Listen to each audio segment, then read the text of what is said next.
Going live. Greetings and salutations. Welcome to show prep for the rest of the heathen community. I appreciate you joining me tonight. Now we're going to ask a simple question. One I already know the answer to, but one I think is no less valid to discuss in several arenas. Does it work? Why are we doing it? That seems to be the biggest thing that I see with regards to Norse Paganism, Heathenry, Asatru, whatever. All the individuals that, well, they know things. They know this in-depth historical stuff. They know the archaeological evidence. Their knowledge with regards to the poetic and the prose data is typically limited to something they hear on Facebook or some other social media or on here. Hello, evening guys. And it always morphs itself into this idea of who can be right. But if you take a good look at the world today, if you look at 1% of the potential things coming true that people worry about, you have to ask yourself one thing. In a moment of terror, in a moment of fear, how are you going to react? How are you going to know what to do to keep your wits about you to survive that moment? What are you going to call on to help you make it through that moment? See, the entire reason faith and spirituality exists, and I didn't say religion. Religion is simply created to control. Religion is simply that tool used by other individuals to harness the power of faith for the creation of larger entities, kingdoms, churches, states, so on and so forth. While it's true, it might provide the glue to hold together with integrity all of those aforementioned things. How does the individual fare when those things fail? How does the individual fare when everything we knew, absolutely knew was true, is no longer valid? It happens every day. We just knew our government was on our side until we found out they weren't. Something that the rest of the world seems to understand. Had a buddy in Vietnam told me one time, he said, most of those, he said, most of those people couldn't give a shit who ran the country. They simply wanted to farm their rice so they could feed their families. And the next thing you know, they're faced with the terrifying aspect of soldiers walking through their villages with guns, shooting at shit that scared them. What happens when that happens here in the United States or Canada? Canada is a fucking that British experiment at Americanism is a complete failure, which seems to be all that it was. A British experiment to try to be American. They sure as hell fucked that up, didn't they? Be that as it may, one of the things that we come to agree upon when we begin to realize that the limits we were told were our spiritual limits are no longer valid. When we begin to realize that there are these other gods. It says so in the Bible. That's where we start, right? Oh, it says I'm a God among gods. Okay. That means there's others. And even a cursory examination of history suggests that those powerful spiritualities provided for the daily life of people to be something that could be endured. I have to ask that question, and I think we all owe it to ourselves to ask that question in a very legitimate and personal, introspective way. Is our spirituality that we're following today provide us with the strength to get through? What's up, man? To get through our daily life? Is our spirituality sufficient to garner for us the backbone to deal with what needs to be done? There's many ways that it manifests. We can be overly aggressive. It's kind of a default setting. Angry is the acceptable mental state for most men in America. Um, you see with the Karen, for women, it also is the victim, right? There's always the victim. The righteously indignant. Good evening. But when we're talking about our spirituality, these things that we know, and we have to ask ourselves whenever we come across something new, how does knowing that help me live life? How does knowing that allow me to achieve my goals? How does knowing that help me navigate the complex emotional path of grieving? How does knowing that allow me to engage in the powerful, sometimes romantic, always passionate negotiations of loving someone else? How does that help me be a better father, a better son, a better coworker? How does my spirituality allow me to engage in life, as I always say, as the kind of individual who walks by and other people should say, I want some of what that guy has working in my life? I think by and large, it's a terrifying thing to run outside that framework that garners the structure of our lives. And yet we do so when we replace the spiritual foundation of our very existence with something else. Some people have always been on the edge of that next generation of spiritual experience. Other people's come to it quite suddenly. Whenever we come to a crossroads that's outside the framework of our known structure of our universe, right? That kind of chaos is terrifying. What happens when it's in your face? How is your spirituality empowering you to negotiate, to be the individual that can stand up in the most difficult of times and negotiate? I can assure you one thing, that knowing the historical aspects, such as perhaps the Theodish would have you understand, of the very formalities of the ceremony, how does that help you negotiate a fucking alien landing in your backyard? Or some kind of realization that, hey, that conspiracy is true. Or perhaps some kind of catastrophic weather event. Or perhaps the loss of everything that you love. Or any of 7 billion different scenarios that go on in a person's life, that go on in every individual's life on this planet. They all have some kind of reason that well is so important, something to draw upon to empower them to put one foot in front of the other and try again. And yet I look through social media and I take a glance at some of these things and the things people say and the ideas they come up with. Most of them are not congruent with some of the things I read. Doesn't mean they're wrong. It just means they're not congruent with the things I read. I would love to be righteously indignant about the fact that they're getting it wrong. Which, I mean, when you look at it, it's not what it says, but somebody come up with it and it's run through there. Somebody in the 90s got an idea and here we go, right? And it's deeply ingrained into our psyche. But it doesn't pass the litmus test of how does that help me figure out what to do when the fucking chips are down. You know, when you think about that, when you think about, and Tyr is always the one I fall back on. I have many times drawn a card or seen a sign saying Tyr is my patron deity. And yet, at times in life, I feel that each of them move through our life as the seasons do across the planet. They all have their impact. They all have their influence. They all change and move. And who knows, on an uninterrupted timeline, would it be Frey or Thor that sat at the head of the temple instead of Odin, to rotate through the changing needs of the culture and the people and what we require? As Tyr was once the possessor of Gungnir. But he's not known as a reconciler of men.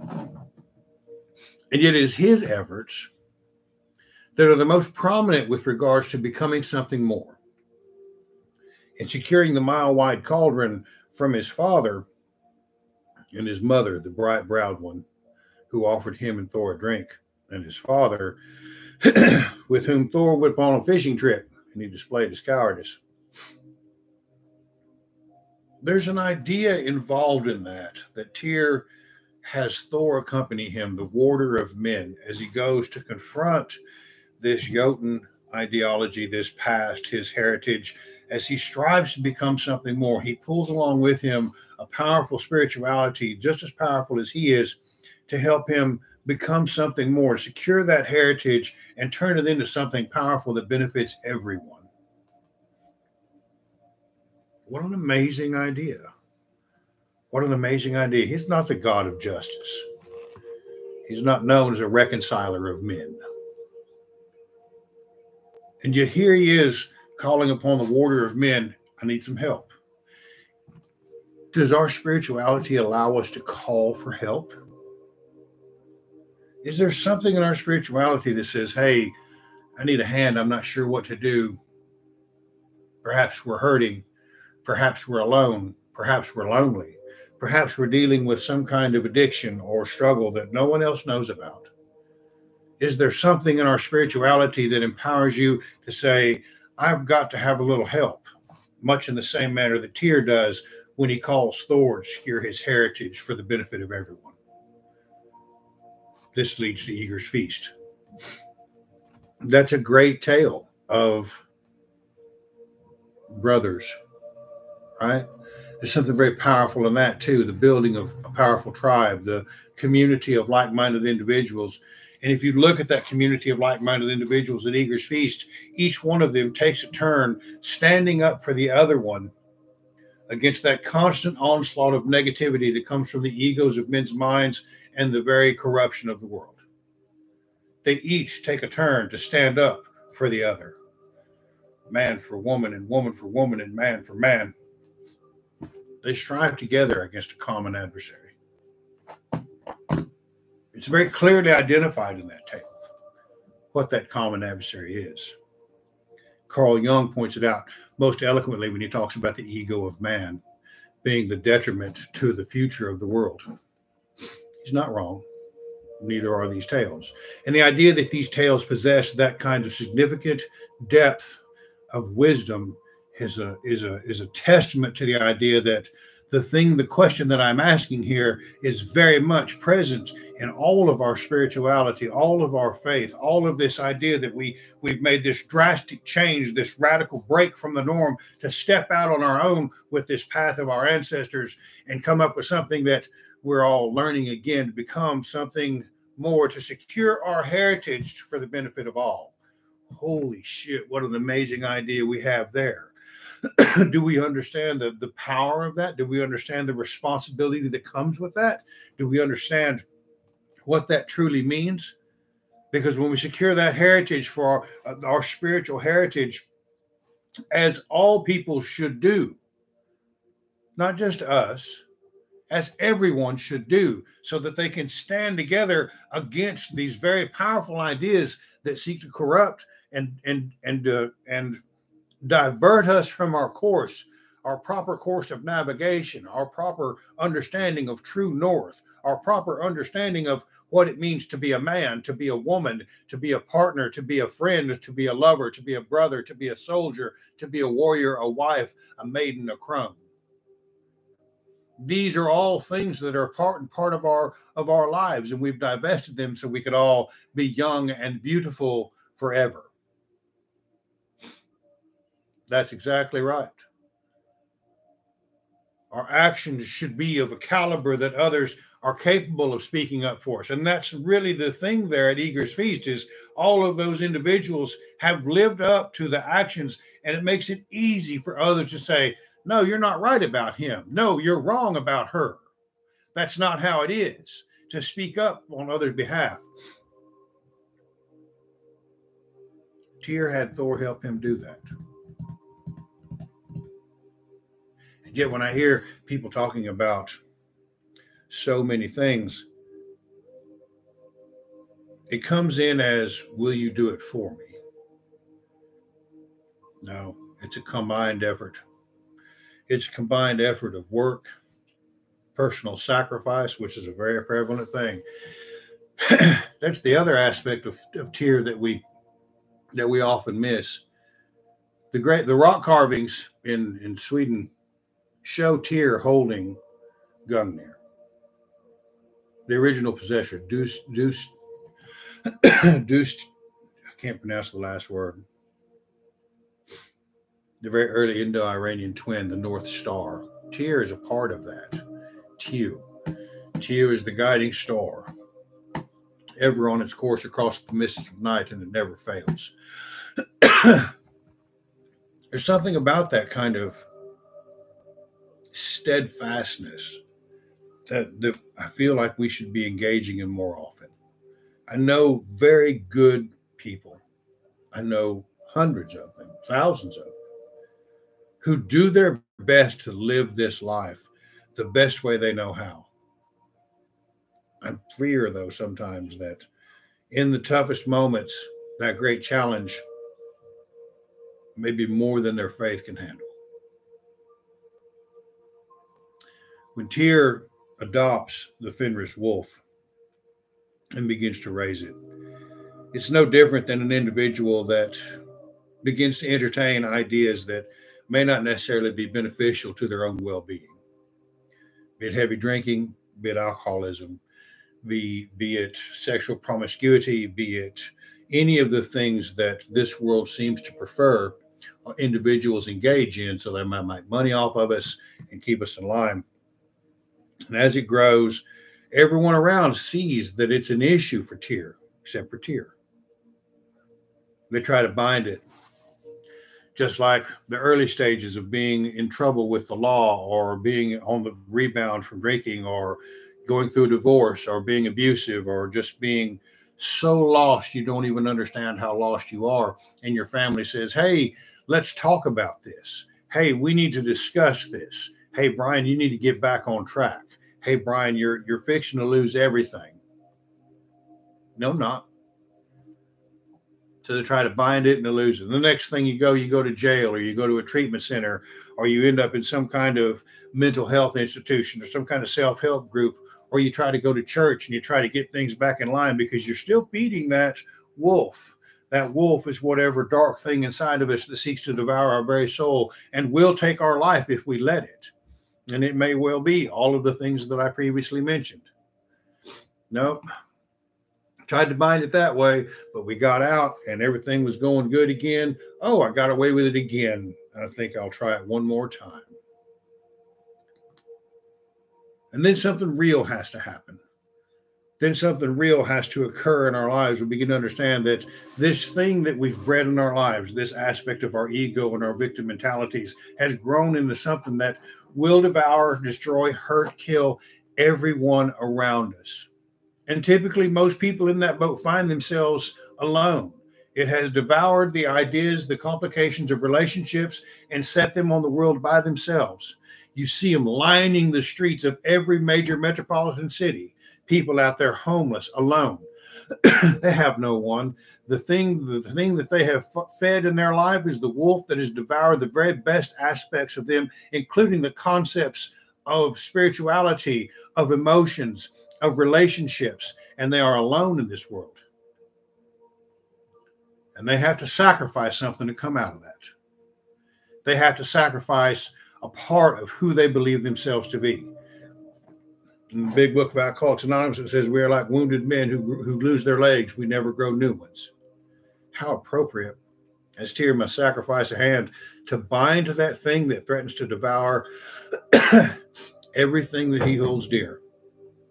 His tribe, his community, the very city in which he lives, the world itself, the All-Father and all things that go with it. A sacrifice has to be made to maintain his spirituality, to maintain that good relationship with Thor, who helped him secure the spiritual foundations of his heritage. And he loses a part of himself. He comes back from it, and he's still a phenomenal warrior. He is a phenomenal warrior, not only on the battlefield, but in the world of the spirit, because he has stepped up and made the sacrifice, much as Odin has done, of himself to bind that thing that threatens to destroy him. I wonder how many people understand the power and the depth of that very concept that this spirituality has to offer them, the very strength it has to help them stand up again, the very strength it has to help them withstand the wounds that we inflict upon ourselves on a daily basis, to get up and try one more fucking time. See, that's the essence of a faith and a spirituality. That's where we begin to understand that, hey, I'm a part of something that works. And we need to be reassuring individuals that, yes, you've made the right decision to step outside the norm and become a part of this great, wonderful tradition that, of the many traditions that have ruled this earth and this planet for time immemorial. Yeah, that's exactly right. The greatest thing that this is, I spoke with Steve McNally a long time ago, and I asked him about how it all started. And he told me about Elsa, and he told me about Bjorn and the two gentlemen, the two people in Australia. There were 5 of them. After the summer, about the time of the Summer of Love, right? They all had this similar awakening. See, they didn't have the internet to communicate with each other. They didn't make these long distance phone calls to each other because it was very expensive back then. There were no letter writing campaigns between the 5 of them as to how to build this up. They all had this idea of an ancient spirituality that might move us forward. I don't know what the impetus for it was. I don't know what it was that made them decide to follow this way any more than I know what called me to this path. And yet, at the same time, in this world, in that same time frame, literally within a year, it began in 5 locations across the continent, across the world. Imagine that. I can't say that we can deify any of them, but I can say that the bravery to step forward and try must have originated from somewhere. And what can we do with that? Should we vilify that because we don't celebrate their same personal beliefs? Or should we look at the circumstances that affected all of them to the point that they said, you know what? I'm going to try this new spiritual foundation and see what happens. Now there are millions of us across the world, millions of individuals across the world. Millions of individuals that seek to believe in something that would empower them, seek to believe in the courage of their ancestors. I don't care where they are in the world. But there's something very powerful in all of that. When Odin sacrifices himself to himself, this allegory, this mythological death of the ego, is one of the most powerful ideas that happens. Same thing with Balder. Odin simply gets the runes. Balder's, exactly. Look at Balder spending that time in Helheim, learning all of the knowledge of all of those who passed on before at the foot of Hel herself, sitting in the high seat. Have we ever considered that that might be the case for all of us? That we have to go through some kind of dark, tough time to learn the wisdom of our ancestors? In this world, we're not hunting mammoths. We're not facing the fear of killing a cave bear or a saber-toothed tiger. We're not faced with the challenges of engineering marvels that we can't do today. We're faced with very personal issues of our own self-destruction that come from our own thought processes. And in those dark times, much as Balder sits in the high seat, we are the most important things in our lives. You have to be the most important thing in your world. Period. You playing the walk-on role in somebody else's life is not going to cut it. You have to be the most important thing in your world, right? You have to value yourself. You have to build yourself into something that is a benefit to the community around you, just like Tyr just set the example for. In today's world, those dark times are where we learn this foundation of wisdom, and we make it through. Every day I see people that have made it through a tough time. And for some reason today, I'm challenged with the idea that, is it enough to help us navigate the future? It's not really my business how people do anything. But I do care. I do give a damn. Not because I want to be right, but because I believe people deserve, if they've put in the work, if they've suffered at the lash of their own ego, if they have languished under the rule of their own negative thoughts, if they have shaped a world around themselves that is completely negative and life denying, do we not have an obligation to set that example for people to say, hey, you got what it takes, come on, let's try. I firmly believe that's a responsibility that is upon all of us. I firmly believe that that's the idea. Once we have achieved a certain amount of success, once we have achieved a certain amount of I don't want to say comfort or complacency, but once we have achieved that confidence that allows us to navigate the various difficulties of life, we have that obligation to share that with those around us. Eager's Feast. And then that's one of the greatest tales. As a matter of fact, it's one of my favorite books to write was Eager's Feast. I'll probably be rewriting it because I told Shanae yesterday that today I started writing it a while back. Today I'm going to start writing on it and finish it. I've been invited to speak at a Witches Fest. So I would like to launch the new book there and do a book signing and all the other things. Something more. I firmly believe that we need to identify that something more in our spirituality, or the understanding that there is something more in our spirituality that allows us to embrace the most powerful aspects of faith. And that is when terror is staring us in the eye, we still have what it takes to put one foot in front of the other. I have been in those moments, and I know who I called upon, and it was not an Abrahamic God. I have been faced with challenges that other people can't begin to imagine, some things that people have only seen on TV, and been able to put one foot in front of the other because of this faith and spirituality. I have lost everything more than once because of my own stupidity and languishing under the lash of my own ego. And yet still, in my spirituality and my faith, I have been able to put one foot in front of the other. My failings are legendary. So are my successes. That's what I want to share with people. That's what I want people to see. That's what I want the world to understand. Because I tell you what, that kind of mindset, that kind of integrity concerning the strength of a faith and spirituality is the kind of thing that changes the world. That's exactly right. It's tattooed right there.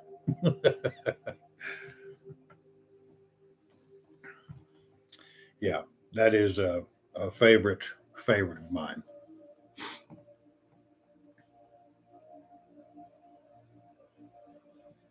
Insofar as anything enlightening or spiritual that I have to say today, that would be about it. I do appreciate everyone that joins in. I truly value the attention that you've decided to give me with regards to my observations on life. That's what they are. It is for us all to sit here together and learn.